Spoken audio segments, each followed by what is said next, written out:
BCK PCC chief త్వరలో ప్రకటన చేయనున్న ఏఐసీసీ పరిశీలనలో మహేష్ గౌడ్, మధు యాష్కి, సీఎం డిప్యూటీ ఉత్తమ్లతో రాహుల్ ఖర్గే భేటీ, విడివిడిగా అభిప్రాయాల సేకరణ, కేబినెట్లో ఖాళీల భర్తీపైన విస్తృత చర్చ, సామాజిక సమీకరణాలపై సుదీర్ఘ కసరత్తు, ఈ నెలాఖరుకే మంత్రివర్గ విస్తరణకు కూడా ఛాన్స్ అంటూ చూస్తా ఉన్నాం.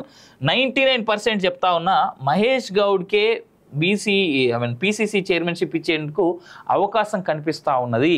కేవలం బీసీలని ఏదో తూతూ మంత్రంగా మేము సంతృప్తి పరచడం అనేటువంటి ఉద్దేశాన చేసేటువంటిది. ఎందుకంటే మహేష్ గౌడ్ నోట్ల నాలుక లేని వ్యక్తి. గుర్తుపెట్టుకోరి, మహేష్ గౌడ్ని చేస్తే బీసీలందరికీ అన్యాయం చేసినట్టే.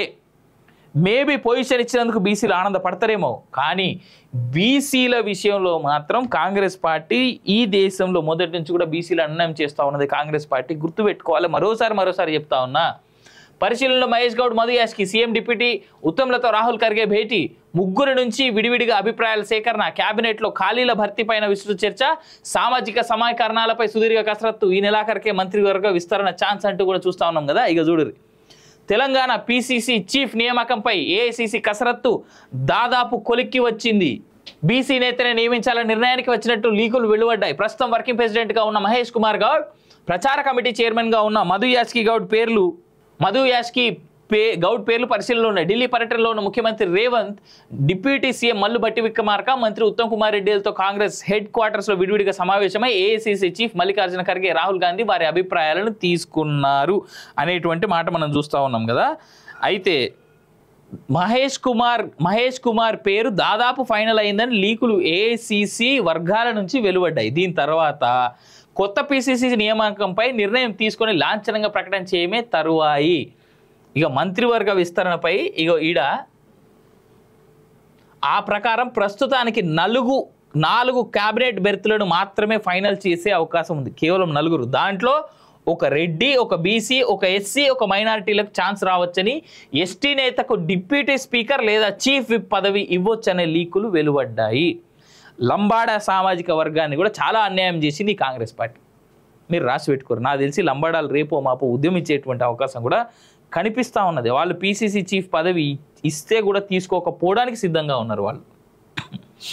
ఈ నెల చివరికల్లా ప్రకటన వెలువడుతుందనే వార్తలు మరోవైపు వినిపిస్తున్నాయి. క్యాస్ట్, జిల్లాల ఈక్వేషన్ల దృష్ట్యా క్యాబినెట్ బెర్తుల భర్తీకి పీసీసీ చీఫ్ పోస్టుకు మధ్య లింకు ఉండటంతో ఏకకాలంలో రెండింటిని బ్యాలెన్స్ చేసుకునేలాగా ఏఐసీసీ ఆలోచిస్తున్నది. జిల్లాల వారీగా చూస్తే ఆదిలాబాద్, నిజామాబాద్, రంగారెడ్డి, హైదరాబాద్ జిల్లాలకు మంత్రివర్గంలో ప్రాతినిధ్యం లేదు. ఈ జిల్లాల నుంచి ప్రేమ్ సాగర్ రావు, గడ్డం వివేక్, సుదర్శన్ రెడ్డి, మల్రెడ్డి రంగారెడ్డి, పరిగి రామ్మోహన్ రెడ్డి, అమీర్ అలీఖాన్ పేర్లు వినిపిస్తున్నాయి. అయితే మల్రెడ్డి రంగారెడ్డిని తీసుకొచ్చి హైదరాబాద్ జిహెచ్ఎంసీలో కలిపేసి మల్రెడ్డి రంగారెడ్డితో ఏదైనా అంటే మంత్రి పదవి ఆయనకి ఇచ్చేందుకు అవకాశం అయితే కనిపిస్తూ ఉన్నది. ఎట్లా చూసుకున్నా ఈ దానం నాగేందర్కి, హైదరాబాద్ నుంచి దానం నాగేందర్కి మంత్రి పదవి ఇచ్చేందుకు అవకాశాలు అయితే కనిపిస్తలేవు. ఆయన ప్లేస్లోనే మల్రెడ్డి రంగారెడ్డికి మాత్రమే మంత్రి పదవి ఇచ్చేందుకు అవకాశాలు కనిపిస్తూ ఉన్నాయి.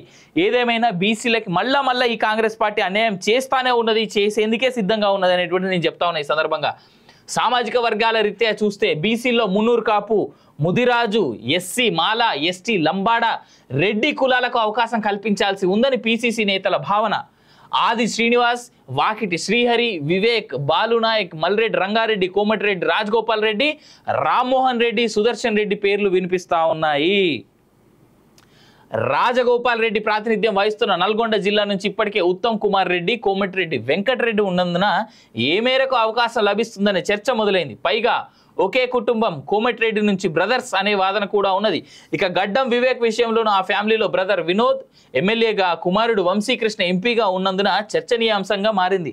ఎందుకు వాళ్ళన్న వినోద్ పేరు ఎందుకు రాయలేడా? అన్న ఎమ్మెల్యే, తమ్ముడు ఎమ్మెల్యే, కొడుకు ఏమో ఎంపీ. వివేక్ వాళ్ళ అన్న ఎమ్మెల్యే, వివేక్ కొడుకు ఎంపీ. ఆల్రెడీ వాళ్ళకి చాలా రిజర్వేషన్ ప్రకారమే ముగ్గురికి 3 సీట్లు ఉన్నాయి కదా, వాళ్ళ మంత్రి పదవులు ఎందుకు వాళ్ళకి? ఏదేమైనా ఏం చేస్తారో చూడాలి. కానీ బీసీలను మాత్రం అన్యాయం చేసి అఘాయిత్యం పైన ఉండేందుకు పెద్ద ఎత్తున చర్చ అయితే కనిపిస్తూ ఉన్నది ఇక్కడ.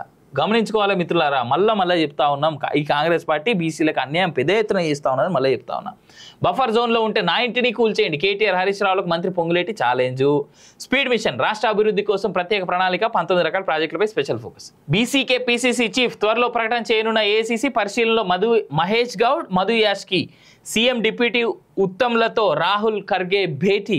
విడివిడిగా అభిప్రాయాల సేకరణ, కేబినెట్లో ఖాళీల భర్తీపైన విస్తృత చర్చ, సామాజిక సమీకరణాలపై సుదీర్ఘ కసరత్తు. ఈ నెలాఖరుకే మంత్రివర్గ విస్తరణకు కూడా ఛాన్స్ అంటూ చూస్తా ఉన్నాం.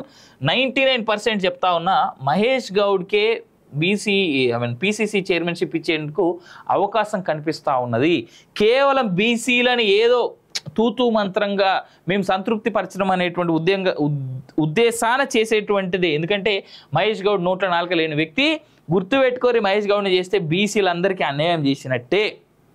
మేబీ పొజిషన్ ఇచ్చినందుకు బీసీలు ఆనందపడతారేమో, కానీ బీసీల విషయంలో మాత్రం కాంగ్రెస్ పార్టీ ఈ దేశంలో మొదటి నుంచి కూడా బీసీలు అన్యాయం చేస్తూ ఉన్నది కాంగ్రెస్ పార్టీ. గుర్తుపెట్టుకోవాలి. మరోసారి చెప్తా ఉన్నా, పరిశీలనలో మహేష్ గౌడ్, మధు యాష్కి. సీఎం డిప్యూటీ ఉత్తమ్లతో రాహుల్ ఖర్గే భేటీ. ముగ్గురు నుంచి విడివిడిగా అభిప్రాయాల సేకరణ, కేబినెట్లో ఖాళీల భర్తీపైన విస్తృత చర్చ, సామాజిక సమీకరణాలపై సుదీర్ఘ కసరత్తు. ఈ నెలాఖరుకే మంత్రివర్గ విస్తరణ ఛాన్స్ అంటూ కూడా చూస్తా ఉన్నాం కదా. ఇక చూడరు, తెలంగాణ పీసీసీ చీఫ్ నియామకంపై ఏఐసీసీ కసరత్తు దాదాపు కొలిక్కి వచ్చింది. బీసీ నేతనే నియమించాలని నిర్ణయానికి వచ్చినట్టు లీకులు వెలువడ్డాయి. ప్రస్తుతం వర్కింగ్ ప్రెసిడెంట్గా ఉన్న మహేష్ కుమార్ గౌడ్, ప్రచార కమిటీ చైర్మన్గా ఉన్న మధు యాష్కి గౌడ్ పేర్లు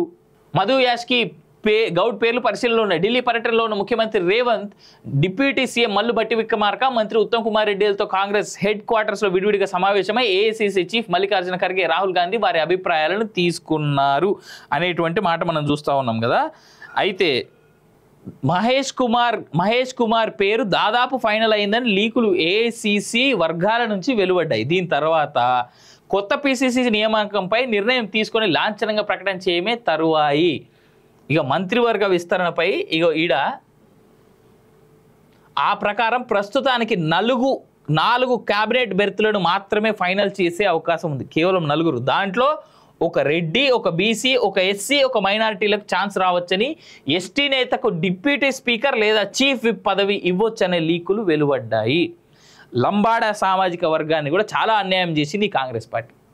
మీరు రాసి పెట్టుకోరు. నాకు తెలిసి లంబాడాలు రేపో మాపో ఉద్యమించేటువంటి అవకాశం కూడా కనిపిస్తూ ఉన్నది. వాళ్ళు పీసీసీ చీఫ్ పదవి ఇస్తే కూడా తీసుకోకపోవడానికి సిద్ధంగా ఉన్నారు వాళ్ళు. ఈ నెల చివరికల్లా ప్రకటన వెలువడుతుందనే వార్తలు మరోవైపు వినిపిస్తున్నాయి. క్యాస్ట్, జిల్లాల ఈక్వేషన్ల దృష్ట్యా క్యాబినెట్ బెర్తుల భర్తీకి పీసీసీ చీఫ్ పోస్టుకు మధ్య లింకు ఉండటంతో ఏకకాలంలో రెండింటిని బ్యాలెన్స్ చేసుకునేలాగా ఏఐసీసీ ఆలోచిస్తున్నది. జిల్లాల వారీగా చూస్తే ఆదిలాబాద్, నిజామాబాద్, రంగారెడ్డి, హైదరాబాద్ జిల్లాలకు మంత్రివర్గంలో ప్రాతినిధ్యం లేదు. ఈ జిల్లాల నుంచి ప్రేమ్ సాగర్ రావు, గడ్డం వివేక్, సుదర్శన్ రెడ్డి, మల్రెడ్డి రంగారెడ్డి, పరిగి రామ్మోహన్ రెడ్డి, అమీర్ అలీఖాన్ పేర్లు వినిపిస్తున్నాయి. అయితే